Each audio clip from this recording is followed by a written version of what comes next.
Pero agradezco igualmente las palabras de Alfredo. Somos muy amigos, parece. Entonces, me pidieron y agradezco mucho a los organizadores que me invitaran a dar esta charla. No sé si el título de la charla lo agradezco de la misma manera, porque cuando ustedes ven título ¿qué más debemos saber sobre corticoides?, uno inmediatamente se le viene al disco duro decir ya lo sé todo con respecto a los corticoides. ¿Ya? Y quiero partir con esta primera diapositiva contando un poco la historia. El profesor Graham Liggins, y esto lo escribió años más tarde, después de haber publicado en el año 72 en Pediatrics el primer artículo sobre el uso de corticoides para maduración pulmonar, y él estaba trabajando en un modelo de ovejas para evaluar el uso de cortisol para el inicio de trabajo de parto. Y lo que se dio cuenta era que en una oveja embarazada que se le había provocado un parto prematuro muy extremo y que se le había dado cortisol, el recién nacido, la oveja prematura, estaba todavía respirando. Y eso le llamó mucho la atención. De hecho, él pensaba que el pulmón de esa ovejita tendría que estar con las mismas características que el hígado, de así lo describe, y que era imposible insuflarlo. Y a pesar de eso, ese recién nacido estaba respirando. Y eso le llamó mucho la atención, y esto es muy importante. Los grandes genios probablemente no son ideas que se le ocurren de la nada, sino que mediante la observación son capaces de pensar lo que otros no piensan. Y hizo inmediatamente un estudio randomizado que los resultados fueron espectaculares. La mortalidad de las madres que recibían corticoides bajó de un 15% a un 3.2%. Él mandó su primer artículo al Lancet y el Lancet lo rechazó. ¿Ya? Por lo tanto, el Lancet se perdió de tener como la primera publicación probablemente, y sin lugar a dudas, si a todos nosotros nos preguntaran cuál ha sido la intervención más importante de los últimos 50 años de la obstetricia, es el uso de corticoides. Bueno, y después de eso se fue a Pediatrics, y Pediatrics se lo aceptaron inmediatamente, pero a pesar de eso se demoraron muchos años hasta que todo el mundo se convenciera de esto. De hecho, desde la primera publicación de Liggins, hice un search ahí en PubMed, han aparecido más de 3.000 publicaciones que se refieren al uso de corticoides en pacientes embarazadas. Y quiero destacar que esas publicaciones no son publicaciones de hace 5, 6, 10 años. Las últimas publicaciones son de febrero, marzo del 2012, como aparecen aquí en la diapositiva. Por lo tanto, es un tema que uno le puede dar una vuelta más de tuerca y podemos ver qué cosas todavía podemos aprender sobre los corticoides. Ahora, traje esta tabla que en el fondo es señalar qué es la medicina basada en la evidencia, y la medicina basada en la evidencia con respecto a los grados de evidencia que nos da la literatura. Porque no es lo mismo un paper que está con estudio retrospectivo que un paper con prospectivo, y el grado de recomendación que podemos hacer basado en esa evidencia está escrito acá. Esto es está sacado del sistema de salud inglés, y las recomendaciones van de grados altos de recomendación, como son los grados A, que se basan en estudios randomizados y principalmente en metaanálisis, hasta grados D, en donde está basado en estudios tipo 3 y tipo 4. Subrayé abajo la opinión de expertos. La opinión de expertos es la más baja, no tiene validez científica, y del punto de vista de recomendación es recomendación grado D. Por lo tanto, lo que yo diga no tiene ningún valor, sino los estudios que demuestran es lo que tiene valor. La primera pregunta que nos deberíamos hacer es ¿cuáles son los beneficios de los corticoides prenatales? Y esto está muy estudiado, hay muchísimas publicaciones al respecto, y cuando uno hace metaanálisis que los estudios de la Cochrane son metaanálisis, hay una Cochrane del año 2010 que evalúa esto, y se muestra que los corticoides prenatales se asocian claramente con una reducción significativa en 3 ámbitos: muerte neonatal, síndrome de estrés respiratorio y hemorragia intravascular ventricular. Nadie en duda de eso. Los porcentajes de reducción de riesgo son altísimos: 31% para el caso de muerte neonatal, 44% para el caso de síndrome de estrés respiratorio y hemorragia intracraneana un 46%. Si uno decidiera conscientemente no darle un corticoide a una paciente que está en riesgo de parto prematuro, estará haciendo no solamente una malpraxis, sino probablemente uno podría clasificarlo casi de criminal, porque le está impidiendo a ese niño tener un 50% en su reducción de morbilidad respiratoria. Pero también se ha asociado a enterocolitis necrotizante, asistencia ventilatoria, a admisión a unidades de cuidados intensivos. Por lo tanto, los beneficios son clarísimos. ¿A qué edad gestacional deben ponerse? ¿No? ¿A qué edad gestacional deben ser utilizados? Y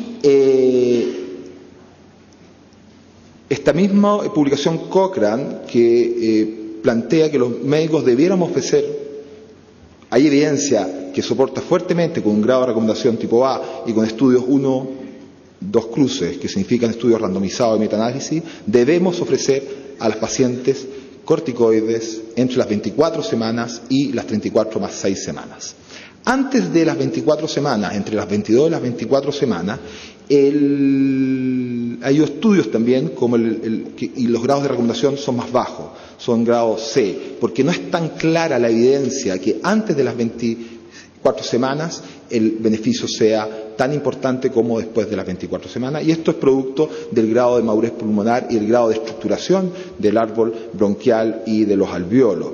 Hay un estudio que es muy bueno, que apareció en el 2006 en el British Journal, que es el EPICURE, que toma a 283 recién nacidos bajo 26 semanas y lo evalúa a los 2,5 años y a los 6 años, porque uno podría decir, a lo mejor no me disminuye la morbilidad neonatal, pero sí la morbilidad a largo plazo, y este estudio demuestra que hay un mayor desarrollo mental en los niños muy prematuros, bajo 26 semanas, si uno de esos niños le administra corticoides. Por lo tanto, el uso de corticoides antes de las 24 semanas no es tan claro el efecto beneficioso a nivel neonatal, pero aparentemente ese efecto sí es importante en el desarrollo ya infantil y potencialmente del adulto. ¿Cuál es la mejor dosis y vía de administración para un curso de corticoides prenatales? Todos lo sabemos: betametasona 12 miligramos intramuscular en 2 dosis, o dexametasona intramuscular en 4 dosis con solo esteroides de elección, y no vamos a ahondar más en eso, a pesar de que estábamos discutiendo con Alfredo que a lo mejor en los fetos muy prematuros el timing entre a ponerlos cada 24 horas podría ser acortado, y hay algunas publicaciones en ese sentido, pero lo establecido, lo claramente demostrado, lo publicado en todos lados es lo que les acabo de decir. ¿Qué tan seguro es el uso de corticoides prenatales? Y uno tiene ahí 2 pacientes, la madre y el feto, y uno tiene 2 timing, uno a corto plazo, seguridad a corto plazo, y una seguridad a largo plazo. Y son los 2 elementos que tenemos que jugar para poder saber cuán seguro es el uso corticoide. Evidencia tipo A es señalar que el uso único, una sola dosis de corticoides prenatales, no parece estar asociada a ningún efecto adverso a corto plazo, ni en la madre ni en el feto. Cuando hace bastantes años ya hice mi beca, habían dudas si en las pacientes con coriamnitis, si en las pacientes que tenían algunas patologías, si en las pacientes con rotura de membrana se podía usar corticoides, pero la verdad es que la evidencia muestra claramente que no hay riesgo a corto plazo para la madre. Y para el feto aparentemente tampoco, sino que solamente efectos beneficiosos y ningún efecto. Hay algunas publicaciones que hablan sobre cambios en los trazados, los registros cardíacos, etcétera, pero es tan inmensa los beneficios que los pocos potenciales efectos colaterales quedan absolutamente sumergidos. Sin embargo, la evidencia de riesgo a largo plazo de un ciclo 1 de corticoides prenatales no muestra clara diferencia entre los efectos neurológicos y cognitivos. ¿A qué me refiero con esto? Que a largo plazo el uso de corticoides en una sola dosis no parece impactar claramente en los niños que lo recibieron en cuanto a efectos neurológicos y cognitivos. Y ahora me quiero meter en un tema, que son 2 o 3 diapositivas solamente, es qué ha pasado con respecto a efectos a largo plazo y en múltiples dosis en estudios realizados en modelos animales, vamos a partir, mejoran claramente la maduración pulmonar, igual que en humanos, no tendría por qué ser de otra manera, pero cuando uno los administra en múltiples dosis, produce claramente retardo de crecimiento intrauterino, alteraciones de la mielinización del sistema nervioso central y alteraciones de la presión arterial después del nacimiento y a la respuesta a insulina por sobrecarga de la glucosa. Por lo tanto, la administración de corticoides produce un cierto grado de supresión suprarrenal a nivel fetal que probablemente no se expresa a corto plazo, pero que sí potencialmente se podría expresar a largo plazo. Y aquí traje una diapositiva para ilustrar lo que es el fetal programming o programación fetal, algo que probablemente todos ustedes hayan escuchado, que es la famosa teoría de Baker, que es un inglés de la Universidad de Southampton, que hace unos 15 años atrás, un epidemiólogo se dio cuenta que los niños que eran más pequeños, en una cohorte de niños holandeses, que en un periodo muy específico de la Segunda Guerra Mundial habían sufrido una gran hambruna, ¿ya? En el año 44, cuando los aliados estaban recuperando el territorio invadido por Alemania, se produjo un lapso de tiempo que duró alrededor de un año, o un poco menos, 9 meses, en donde hubo una hambruna gigantesca en un sector muy específico de Holanda, que era Ámsterdam. Como los registros médicos eran muy buenos en esa época ya en Holanda, lo siguen siendo, se pudo evaluar a las pacientes que habían tenido durante el primer periodo de su embarazo, la mitad de su embarazo o el término de su embarazo, en había estado expuestos a esa hambruna. Y los estudios epidemiológicos demostraron que 30, 40 o 50 años después, esos hijos de esas madres que habían estado sometidos a hambruna y que habían tenido una disminución de su peso, tenían más incidencia de diabetes, tenían más incidencia de hipertensión, tenían más incidencia de síndrome metabólico. ¿Qué es lo que estaba pasando? Lo que pasa es que el ambiente intrauterino tiene un efecto sobre la carga genética con la que andamos. Nuestra carga genética depende de nuestro padre y nuestra madre, pero el ambiente intrauterino que tenemos va a producir lo que se llaman los cambios epigenéticos, que no son cambios transduccionales, tenemos la misma secuencia de DNA, pero se van encendiendo y apagando genes que hace que esa persona que estuvo sometida a un ambiente intrauterino específico tenga un cambio en sus factores de riesgo. Es lo que pasa, por ejemplo, y hay muchos estudios en animales y también en humanos están apareciendo, por ejemplo, con la obesidad. La obesidad no es solamente un problema puntual de la paciente que nos puede producir patología obstétrica, sino que la obesidad claramente está demostrando que existen cambios epigenéticos y que van a hacer que sus hijos sean más obesos. Pero no solamente eso, esos cambios epigenéticos son transmisibles, por lo tanto, esos hijos obesos que tienen cambios epigenéticos producto de la obesidad de su madre, se los van a transmitir a sus hijos. Y eso es lo que se ha llamado la herencia transgeneracional. Una madre obesa tiene un hijo obeso y va a tener un nieto obeso producto de la transmisión génica de ese niño obeso producto de estos cambios epigenéticos. Por lo tanto, estamos hablando que el ambiente intrauterino es muy importante para los riesgos, no ya neonatales, sino para los riesgos a futuro. Y las causas más importantes de mortalidad del adulto, que son hipertensión y diabetes, potencialmente están condicionadas por nuestra vida intrauterina. Se habla de que un 50% de las hipertensiones del adulto son causadas por el ambiente intrauterino. ¿Y qué tiene que ver esto con la charla de corticoides? Bueno, que el uso de corticoides se ha planteado que potencialmente puede ser otro elemento para un cambio en nuestro ambiente intrauterino. ¿De acuerdo? Y esta dosis gigantesca que damos, porque realmente para la suprarrenal fetal la dosis que estamos dando es una dosis alta, puede frenar el eje, y esa frenación del eje puede producir potencialmente cambios epigenéticos que potencialmente podría llevar a la adultez. Por lo tanto, cuando administramos corticoides, tenemos que administrarlos en condiciones en donde estemos seguros que la literatura nos apoya con respecto a los outcomes neonatales y a los riesgos que estamos asumiendo. ¿Ya? Esta es una publicación del profesor John Newman, que es no son los corticoides prenatales otro origen de la programación fetal. Por lo tanto, esto nos lleva a dos circunstancias que nos hemos visto probablemente todos ustedes enfrentados en el último tiempo. Uno, ¿es seguro el uso de múltiples dosis de corticoides? Una vez que nosotros administramos corticoides, las tenemos que repetir a las semanas, tenemos que hacer una dosis de rescate. ¿Por qué? ¿Por qué es importante? Porque potencialmente eso puede tener muchos efectos beneficiosos, pero los efectos a corto y largo plazo, con múltiples dosis, pueden ser mucho más importantes que cuando administramos una sola dosis, en donde existe mucha evidencia que son bastante seguros, como lo decíamos recién. Y el otro tema, que es la segunda pregunta que me gustaría tratar de responder con la literatura, es: ¿tenemos que administrar corticoides después de las 35 semanas?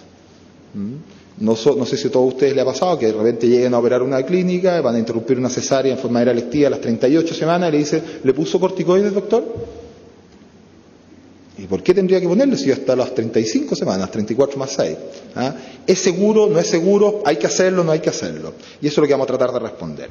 Primero, dosis repetidas, Cochrane.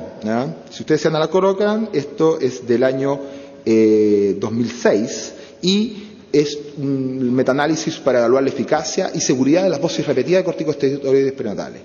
Se usaron solamente ensayos controlados, randomizados, en donde las pacientes recibían una dosis única y después 7 días después otra dosis. Juntando todos los estudios, se juntaron 10 ensayos controlados, randomizados, más de 4.700 mujeres y 5.650 recién nacidos. Y lo que demuestra el uso de múltiples dosis es que reduce el riesgo de síndrome de estrés respiratorio, ¿de acuerdo? Con un intervalo de confianza bastante bueno, ¿ya? Y además hay una reducción, hay un riesgo relativo de 0,84, o sea, hay una reducción cuando uno pone todos los outcomes fetales o outcomes neonatales juntos: síndrome de estrés respiratorio, hemorragia intracraneana, enteroquitis necrotizante, admisión a NICU, todas esas, cuando uno los pone juntos, también hay un efecto beneficioso del uso de múltiples dosis.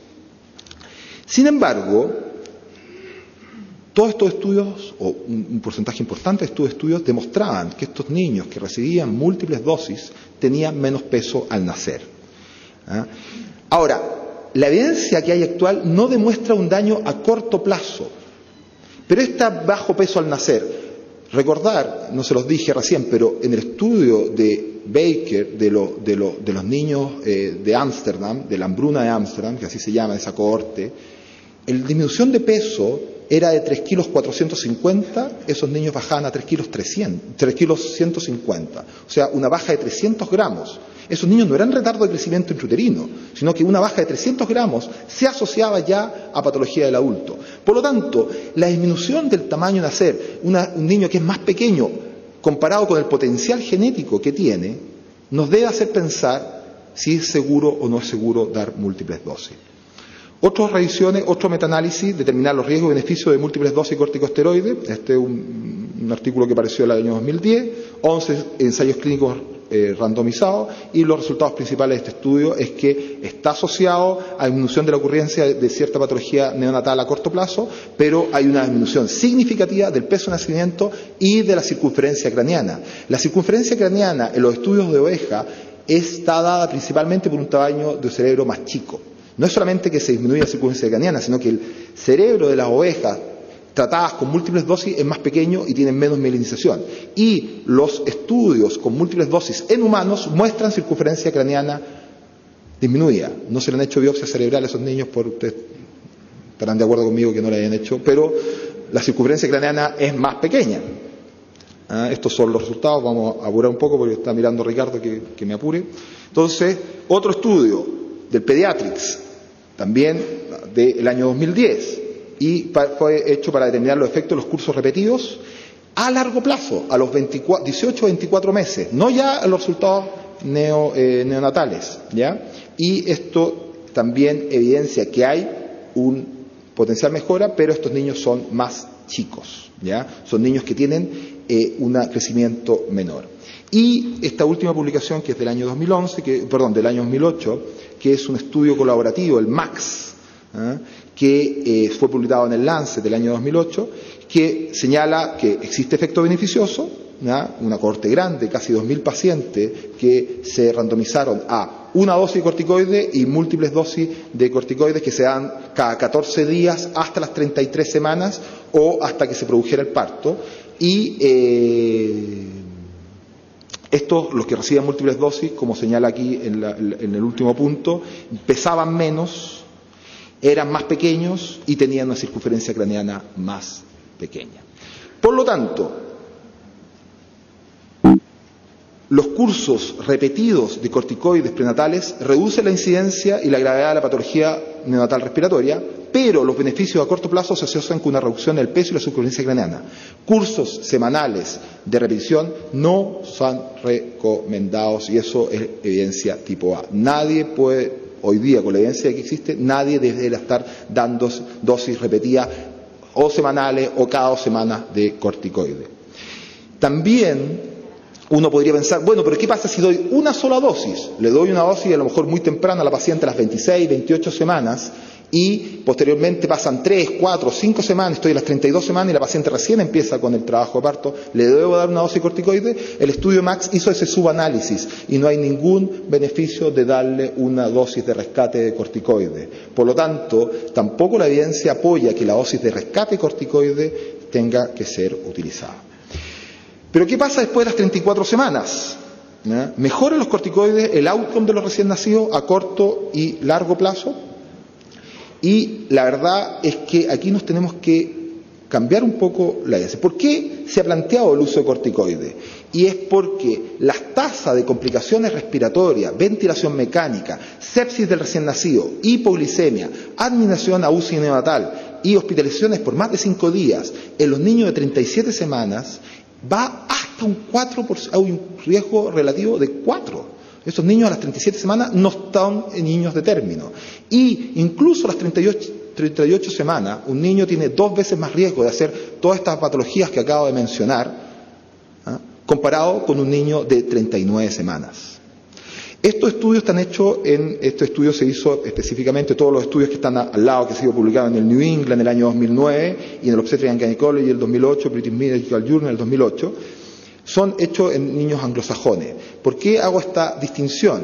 Porque aparentemente el término del embarazo no es 40 semanas para toda la población mundial. La población asiática tiene un embarazo que dura 39 más 1 semanas. Por lo tanto, las 40 semanas de una paciente asiática son 39 más 1. Las pacientes africanas tienen 40 más 4. Son estudios poblacionales grandes que se han hecho en Inglaterra, donde ustedes consideran conmigo que Inglaterra ya no es un país anglosajón, sino un país multirracial hoy en día, y ustedes tienen que la población musulmana, que la población asiática, que la población africana, y probablemente la iberoamericana, que en este estudio no está incluido, muestran en términos de embarazo distintos, tienen duración de gestaciones distintas, y eso probablemente sea por su background genético. Pero los estudios muestran que un niño hasta las 39 semanas tiene un mayor riesgo de todas estas patologías. No es un riesgo alto, pero sí un riesgo mayor.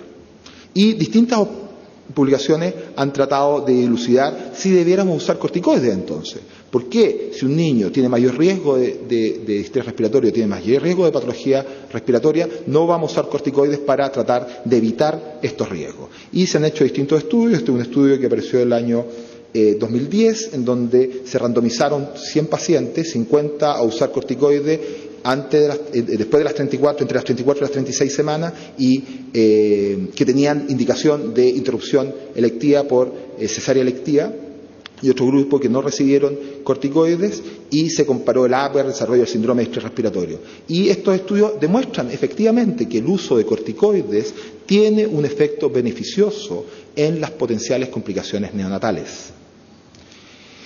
Lo mismo apoyado por este estudio de Starchfield, que fue publicado en el año 2005. También el uso de corticoides entre las 34 y las 36 semanas en pacientes que van a ir a cesárea electiva disminuye los riesgos neonatales.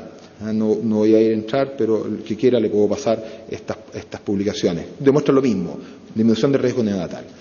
Sin embargo, cuando uno, y este estudio acaba de aparecer en el 2011, uno reduce un poco el tiempo en que uno los corticoides, en un grupo de 320 pacientes randomizadas, los efectos y la esencia de estrés respiratorio no está tan claramente beneficiada. Por lo tanto, hay algo de literatura que va muy reciente, que va en contra de toda esta literatura que estaba mostrando que hay un efecto beneficioso de los corticoides, y este paper me pareció muy interesante porque está muy bien diseñado y no demuestra lo que habían estado demostrando diferentes estudios con respecto al uso de corticoides en el periodo después de las 34 semanas. Ahora, ¿qué dicen algunas guías clínicas? Y yo les recomiendo acudir a esta guía clínica, está muy bien hecha, del Royal College, y ellos señalan que los corticoides se deben dar para reducir el riesgo de morbilidad respiratoria en todos los bebés nacidos por cesárea electiva antes de las 38 más 6. Y eso está basado en los estudios que les mostré en un principio. En esta guía clínica, después del 2010, no está excluido este último estudio del British Medical Journal, que un poco cuestiona esta indicación con un estudio que está muy bien diseñado. Sin embargo, no existe hasta hoy en día ninguna evidencia disponible que nos avale la seguridad de usar una dosis de corticoide después de las 34 semanas. No hay estudios con respecto a déficit neurológico, no hay estudios con respecto a déficit de aprendizaje, no hay estudios de seguimiento de estos niños que reciben estos corticoides a los 2 años o a los 4 años. Por lo tanto, mientras estos estudios no aparezcan, podemos seguir manteniendo la duda de si es tan necesario usar los corticoides para reducir un riesgo que ya es pequeño. Probablemente la pregunta que tengamos que hacer: ¿tenemos necesidad de interrumpir electivamente una cesárea a las 37 semanas o a las 38 semanas? Por lo tanto, lo que deberíamos estar pensando, más que estar pensando en estar dando corticoides a las 36, 37 semanas, porque vamos a hacer una cesárea electiva a las 38 semanas, es que en vez de hacerla a las 38 semanas, la hagamos a las 39 semanas, y así nos ahorramos potenciales complicaciones por el uso de corticoides. Muchas gracias.